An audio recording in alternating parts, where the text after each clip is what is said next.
I'm sick of seeing Jafar. Ladies and gentlemen, the king is here, back with another banger. Today I'm with chat. Well, actually, chat's right here. Chat's right there. Right there today. In this video, we're doing all Lenny's voice lines, all Lenny's voice lines. We're doing all the what is it called? Character story. We're reading through all the character story. I know I can't read. Shut your goddamn mouth. Actually, I went to a museum yesterday and I can't read on stream or on camera, but catch me in the field. Literacy is up a million, okay? Anyways, we're doing Lynette's story and we're doing character story, okay? I know I can't read, but I'm gonna fight through it. Matter of fact, since y'all talking so much, since I can hear y'all, not even in chat, cause chat's saying LOL right now. I can hear y'all at home like, ugh. So I won't even read. I'll just pop this motherfucker in the auto reader. I'll just pop it in the auto reader. Fuck y'all, just like that. And now y'all gonna get a robotic instead of me fucking up. Yeah, I'm hearing you. I'm hearing you. You think I can't hear you, fuck nigga? I'm not even talking to my chat. I'm talking to you, nigga. You watching this video? I'm hearing you like, ugh. I know I can't fucking read. You ain't gotta keep fucking saying it. So now you finna get this automated robot ass voice, cause you couldn't shut up. Everybody boo this nigga. Everybody boo this nigga, cause I could have read it. I could have been swift with it. You'll never know if I was able to read it or not. Anyways. Shout out to Doctor. He's trying to get to 1,000 subs. Let's go ahead. And he the voice line plug? Hold on.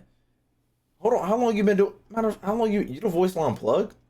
Nigga did this 10 days ago. When Fontaine come out? When 10 days ago? When the fuck Fontaine come out? It came out on the 17th? Nigga was on what? 1, 2, 3, 4, 5, 6, 7, 8, 9, 10? What the fuck? Are you the plug, nigga? Let's get this nigga to 1,000. What's up, nigga? You're this nigga only posts voice. Hold on, do you post anything but voice lines? This nigga don't do shit else. Notifications on. He's gonna give me exactly what I need. This nigga's about to deliver. Let's go ahead and get this nigga. Let's go. Yeah. Anyways, let's start with Lynette's. Do we want Lenny's or Lynette's first? Nigga. Matter of fact, this nigga said this nigga's not even out.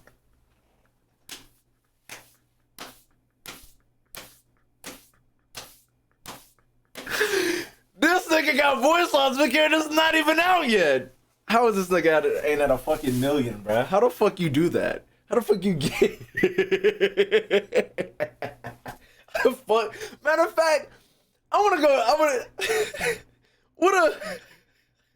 Okay, nah. They just talk about him. Nobody's wondering about the fact that this nigga's not out yet, and he has all the voice lines for him. Something's fishy, but I'm not the police. I would not investigate. I would just sit back and listen. Anyways, who we doing first? Lynette's. We're doing Lynette's first. Okay. Thank you, Keiko, for the 4 months, nigga. You made it just in time. Oh wait, they subscribed for 4 months. Currently on to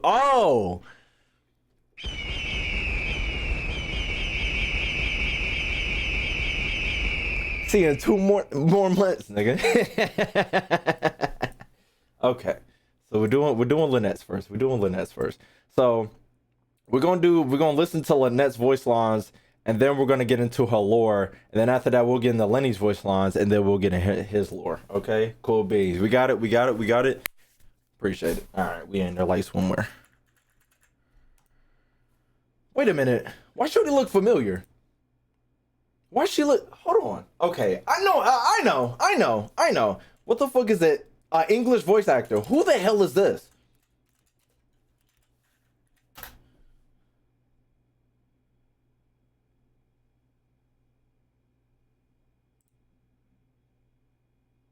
I knew there was a reason I loved her goddamn voice. I knew it.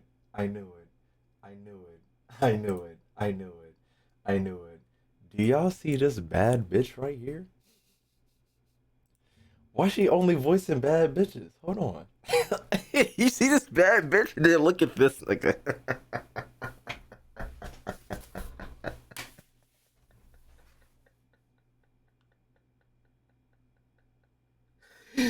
What the fuck? But she voicing a whole lot. I'm sitting here saying she voicing a whole bunch of bad bitches. Who the fuck is this?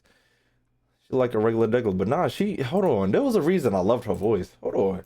Okay. One more time, because this is looks like a goddamn this pixelated ass. Hold on. Her Facebook. Hold on, who else? Oh, that's the shorty from Street Fighter. God damn. She voiced the fucking curse on Jujutsu Kaisen 0. Nah, her track record is fine. Okay, I'm done. She got range for real. She got range. To make your acquaintance. I am Lyney's magic assistant, and if you have work-related inquiries, please ask Lyney. If you have questions related to seeing a magic show, please ask the ticket office. You want to talk to me? Okay. Then get to the point. I will. I love her voice. He is ready. Now it's time for a short rest. Okay. Seems Lyney is saying some strange things again. It's really worrying. Strange things. Entering standby mode. I hope nobody disturbs me. Rainy days are... You scared the fuck out of me. Kozo, thank you for the gift of the scar. Call the fire department.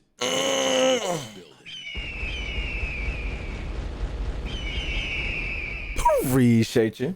Perfect for spacing out. The skies have cleared? What a pity.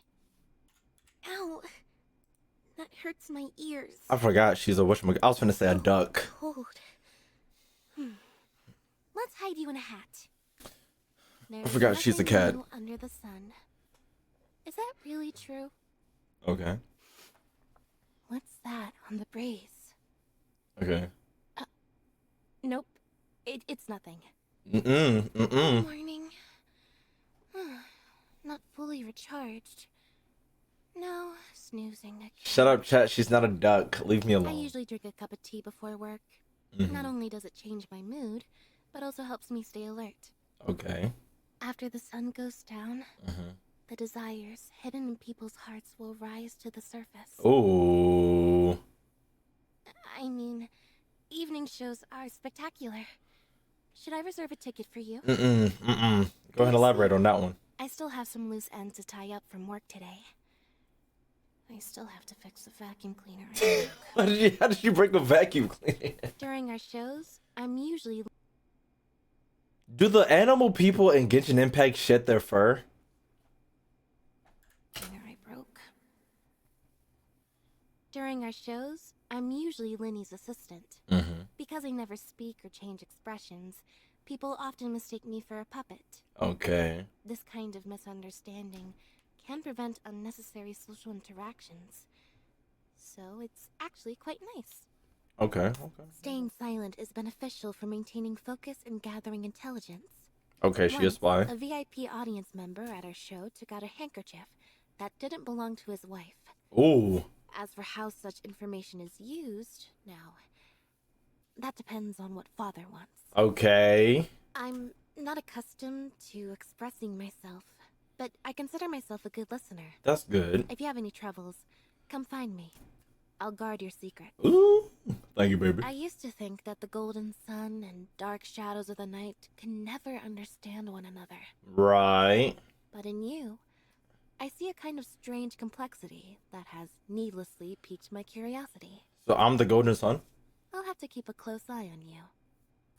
I prefer to use my eyes to understand the situation and find an appropriate solution, as opposed to using martial prowess. But having brute force as an option greatly increases the potential cards at your disposal, and enables you to protect those most important to you in a crisis. Making tea look simple on the surface, Right. but it is actually quite complex. The quality of the tea leaves, the temperature of the water, the number of times to add water. She need to be with Sojiro. Only when every variable is properly controlled can tea of the purest taste be brewed. The purest taste be brewed. Would you like a cup?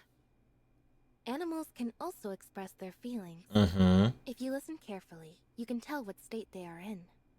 For a kitty, Like Chicago? means they are much happier than. And in that situation, you can pet them as much as you want, and they won't run away. I have always been together with Lyney, and we can tell what the others think. The fuck? Thus, he tends to be more quiet than normal when we are alone. Oh, can I tell when he's lying or telling the truth? Right. Of course I can, but this matter is top secret. Lyney is normally quite confident. Worries. And does everything with incredible ease. Okay. Or at least, that's how he wants everyone else to see him. So, when he runs into difficulties, he always wants to solve everything perfectly on his own. If this happens, please be sure to take good care of him. What do you mean? You're his sister. You're right next to him. He is a delicate and gentle child. For Matt, oh, He okay. tends to belittle himself. Perhaps due to his previous experiences. Sometimes he feels like the antithesis of Lyney. Antithesis, the opposite? But, since they're both family, when their opinions clash, I will bridge their differences. Oh. How Father expresses love, well, not everyone can accept it. But it is only because of Father that home can be called home.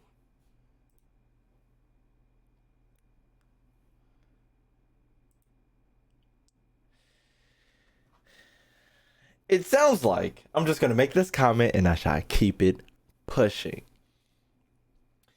It sounds like